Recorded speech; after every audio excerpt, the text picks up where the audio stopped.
Hey, right here. So this is going to be a little off-the-cuff video about a topic I've seen being kicked around a bit.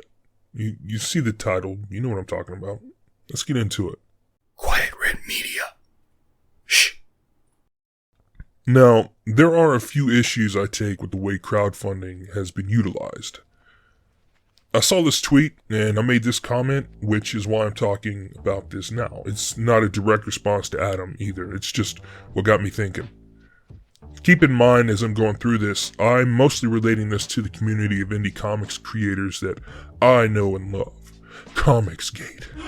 Yes. And also keep in mind that these are simply my thoughts and not at all a dictation for others. I don't give a soft, smelly shit what you do, but I do have an opinion on the matter. Take it or leave it. Here we go. Let's start off with a big one. Cost. The cost is too damn high. I can't see people continuing to pay around $25 a pop for a comic book forever. Add on top of that the cost of shipping, which can be exorbitant, and you've got a formula for pissed off consumers. I've seen people complain about these things for years. It's obvious that there's only so much of this model that people are going to take. I think they'll eventually stop, and if the statements of dwindling returns are true, which I have no idea is the case or not, I don't math too good, then it should be obvious by now. The bubble is going to burst at some point. It's just not a consumer-friendly model. It was never meant to be. In fact, it's quite the opposite. It's meant to help the creator make something special. And the backers are there out of the kindness of their little hearts to help this poor piece of shit get it done. Because he can't get it done himself. He's poor. Or herself. Or itself. Or whatever. Stop letting chihuahuas make campaigns. They're evil. Anyway, it's not meant to be a store is what I'm getting at. It isn't cost effective enough to provide a worthwhile return for the backers. Crowdfunding campaigns were not, and I believe still are not, made to be a storefront. Using them as glorified pre-orders isn't necessarily ideal. Again, it's just not very consumer friendly. These crowdfunding platforms are garbaggio. There seems to perpetually be some sort of controversy or, at the very least, blatant issue with how they handle creators' projects. Without even getting into the potential shadow banning and delisting and all that one may have to deal with, the fact is these platforms are just not very trustworthy. I can't even recount how many times I've seen creators losing their shit because the platform they're using has fucked with their campaign for some dubious and or vague reason.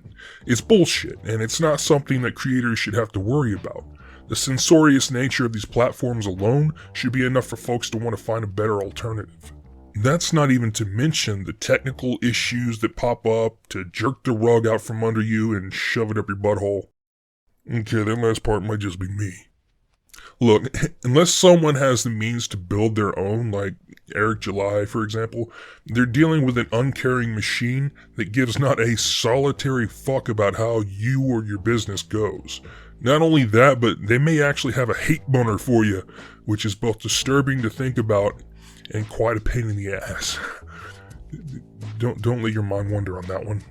Hell, even if somebody can actually pull it off in a, and this is important, secure way and make it user-friendly, the previously mentioned cost issues still persist. Listen, it takes too damn long. Maybe not everyone falls into that trap, but it's a prevalent part of the model, and yet another thing I see backers taking umbrage with on a consistent basis. In fact, it may be the single biggest gripe I see. The wait periods between quote-unquote ordering your book and receiving said book are up in the air, and more often than not, it's way outside reasonable. Again, because this model isn't consumer friendly, it's not a store, yet is treated as such to the detriment of potentially everyone involved. When you're dealing with this disconnect in delivery times, on top of the cost issues and everything else, the model and those using it become a bit tainted, in my humble yet totally and utterly undeniably correct opinion. I feel like creators need to look into actual publishing and distribution, a way to ensure effective and consumer-friendly costs and pricing, as well as timely delivery. This generally means an entity that can secure better pricing due to things like bulk and whatnot, and that has an infrastructure to make the delivery woes go away. Of course, this does nothing to ensure that the book is actually produced in a timely manner, but this is where creators' feet need to be held to the fire, because ultimately it makes everyone look bad. Now, I realize that some revenue will go into this, but again, this is what consumers, fans, backers, whatever, will eventually come to demand, I think. Put simply, I feel like some creators abuse the crowdfunding model. I've already mentioned the glorified pre-order aspect of it all, but there's another thing that irks me a bit. Tiny books. I've seen people crowdfund what amounts to a floppy. Paying 25 Skittles for a 22-page book is more than a little ridiculous in my opinion. I don't care how many bookmarks and stickers come with it. I feel like it's an abuse of the model, and personally, I won't back one like that. A, because of the cost, and B, because I'm not willing to wait a year to get a floppy. This is all just my 2 worthless cents. Don't get your tighty-whities in a wad. I realize that I'm only scraping the surface and there's a lot more to consider. I'm also not saying that people should stop crowdfunding. I'm just simply pointing out that it's overused and sometimes abused, and creators would be wise not to poison the well. Anyway, that's my words for the day. I'm off to take Gary to the vet. He hasn't earned a human doctor yet. Ain't that right, Gary? Shut up, Gary. Peace.